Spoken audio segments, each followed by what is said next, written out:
I'm not angry, Anthem, I'm just deflated. Yes, I know the phrase usually has something about being disappointed, but are we? Is anyone really disappointed? Did anyone seriously think that Anthem was going to be the next big BioWare IP, something that was worth sacrificing Mass Effect for, and a game that would single-handedly restore not only our faith in the future of the developer, but retroactively make us view the likes of Mass Effect 3's ending, Dragon Age Inquisition's aimlessness, and Mass Effect Andromeda's everything as a hiccup rather than a series of cardiac arrests? Of course not. We knew this was a mess from day one, because of course it was. I'm Scott from WhatCulture.com, and welcome to my thoughts on the insulting poison of the overall mentality behind corporate gaming. Anthem is not so much a video game as a playable spreadsheet. Do this, and this in areas A, B, and C, and then look to columns X, Y, and Z for the result.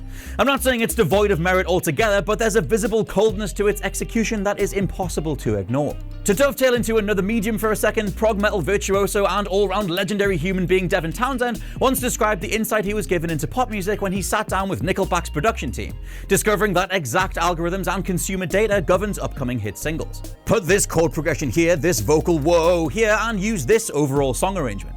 Everything could be pre-thought out, to the point where executives could guarantee different songs would sell in the summer versus the winter. And the worst part?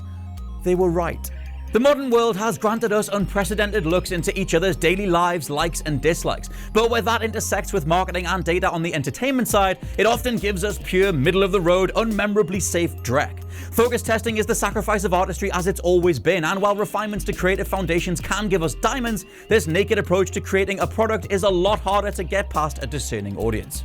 Enter gamers, and the current problem. We gamers are a far more dedicated bunch than your average radio listener or filmgoer. For the most part, we're identifiable in terms of which titles we'll support and tear down. We know which game mechanics are worth investing time into, which developers are worth paying attention to, and which must-play stories exist across each genre. The high bars of gaming are front and center in any conversation, be it between newcomers or veterans, and it's that baseline of baked-in quality recognition that makes being a gamer both fascinating and, when it comes to industry analysis, occasionally infuriating. Now, look, I like McDonald's and Gangnam Style or Call of Duty and Assassin's Creed as much as the next guy, but this algorithmic approach to designing a video game overall just isn't working. For every Call of Duty itself a popular brand through years of experimentation until 4th installment Modern Warfare was the one that blew up, there are endless examples like Crackdown 3, Agents of Mayhem, or Destiny. Even Ubisoft refined their formula until it could be copy-pasted across their various franchises, then set about doing exactly that until production turnaround time resulted in characters' faces falling off. This corporate influence is obvious, and in Anthem's case, it governs everything from quips per minute to third act downer moments in the script to 4-color loot systems and everything in between. The really twisted thing though, because of the sheer time required to make a game of Anthem's scope, scale, and at one point potential caliber, there's a level of human investment that does shine through in spots. Talented people made Anthem, there's no question about it, and the various ongoing conversations surrounding unionization, developer crunch, and mass layoffs is an attempt by those with the most talent to wrench back control of their own careers. Anthem's world design shows potential. The quality-tested flight mechanics have a sublime sense of locomotion, weight, and response.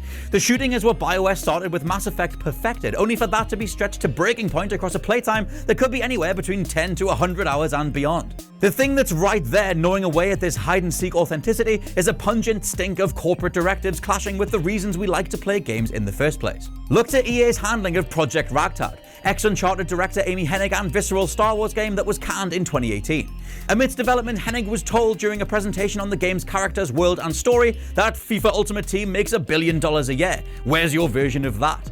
Such a brazen dollar-chasing approach is what killed the DC Universe as they ran to chase after the MCU. It's what killed Cliff Bleszinski's Radical Heights as he thought it would be financially viable to cash in on the Battle Royale genre. It's what kills every copycat so blatantly leaning over and ripping off their contemporaries' homework only to thrust their hand up and claim they've come up with something special. Anthem is BioWare and EA trying to get some of that sweet games-as-a-service money that Destiny or Warframe enjoy. Both titles' numbers for hours invested are stratospheric, and that's all that matters if you're crunching statistics. The comparisons are so obvious. The E3 press conference sounding pep-filled cringe dialogue, pathetically trying to target an audience that would buy t-shirts with Pro Gamer on the front without irony. All those chugging energy drinks to gain access to double XP weekends, cheering during a shoutcasted Fortnite tournament as demonstrators on stage say things like, "We got this," or "Sweet headshot, bro." This version of a gamer doesn't exist. They're a nebulously targetable fake demographic with microtransaction investment rates more likely coming from people with exorbitant amounts of disposable wealth, or whales as the industry likes to call them. Gaming has finally transitioned into a fully accepted mass media entertainment art form, but that doesn't mean the audiences that got it there will ever lap up the same fast food bilge that dominates the other mediums. Does the film critic enjoy Transformers? The music lover listen to the likes of Rebecca Black? Games like Anthem don't create memories. They don't create gamers, fans of the medium, or respecters of the craft. They cash in, they please shareholders, and they move on to the next set of bankable mechanics dictated by whichever trends are evident at the time. Just look at EA's treatment of studios, beloved or otherwise. It's beat for beat what they've been doing for a decade now, with BioWare almost feeling like they're lining up to present some future earnings sheet as the guillotine is already raised. The bean counters baying for blood as they excitedly wait for the next team that might add a zero to their monthly income. On the player side, we're left foraging through seas of seen-it-before clutter, picking out likable elements to say, well, the shooting's pretty good, or I really like the flight mechanics, but this idea of trying to find a nose to spite the face is no future for a creative medium. It's no surprise that in the last 7 years, BioWare have lost the majority of their major creative forces. From co-founders Ray Mazuka and Greg Zeshuk to various key staff like James Olin and Mike Laidlaw, even Mass Effect 2 and KOTOR lead writer Drew Karpyshyn left during the creation of Anthem. I kinda feel sorry for those remaining, or at any studio under a publisher putting corporate interest and shareholder investment over whatever sanctity we tend to ascribe to gaming as a medium. Yes, gaming is bigger than ever, and with larger budgets come drastically reduced risks, but I truly believe those at the top are in gaming for the wrong reasons, especially when it comes to third-party publishers who don't have to worry about respectable console libraries or the long-term whatsoever. They've succeeded in getting millions more pairs of eyes on the medium, sure, but this setup will only ever make gamers treat their games as soulless products, cashing in and moving on. What I think we're seeing, and what these people would love to see, is a return to the arcade mentality of paying to play. With so much ground covered and with so many milestones surpassed to get gaming to where it is today though, let's not ever go backwards. And that's where I'm at on Anthem. I've finished the story, I've put a whole bunch of hours into it, and I'm kind of just a whole mix and a whole bunch of different feelings based on all my different thoughts of gaming over the years. Let me know what you think down in the comments below. Do you quite enjoy Anthem? Do you see the direction it's going in? Do you see the potential positives of spreading a story and a whole game across an entire year? What do you think of the games as a service model, and have EA and BioWare put a solid foot forward, or are there worthwhile criticisms to bring up? With all that stuff in mind though, I'm Scott from WhatCulture.com. Please check out the WhatCulture Gaming Podcast, and I'll catch you soon.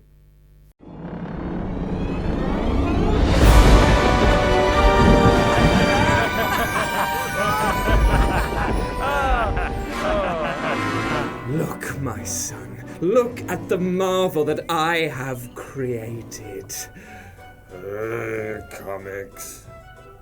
They called me a fool for trying to put a dead meme onto a t-shirt. A damn bold fool! A damn bold fool with an ass that won't quit. It got quite personal towards the end there. But look who's laughing now! Quiet! Quiet, my son, my ugly son, for my other creation rises. Look at the quality fabric, hand-stitched by blind orphans. The perfect letter spacing calculated so meticulously that Rich Hudson had an erection for months about it. And a colouring so deep that I had to buy the dye off the dark web. Oh, for God's sake, Josh! Sorry.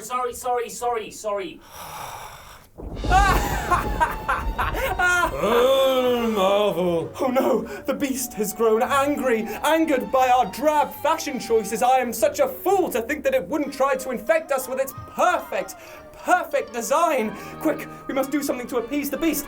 Why don't we buy one from shop.whatculture.com? Oh. Look, it's already got Scott Nash. Oh no!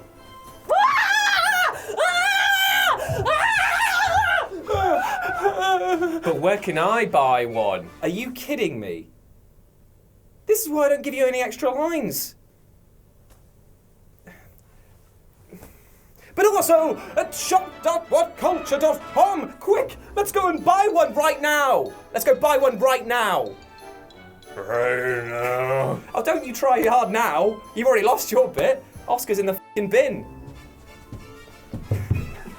There we go. Doesn't that look better? I feel so virile and alive, and it's also fixed your hump. That's actually pretty good. Now do yourself a favour and act like your mum and spread the love, aka her legs, and buy yourself one of these glorious dead memes on a t-shirt, courtesy of this handsome chap right here. You're very Very welcome. Cut! Jesus Christ, mine is so It's itchy. all wet. What? It stinks. I pissed on yours. The worst font ever. I want to die.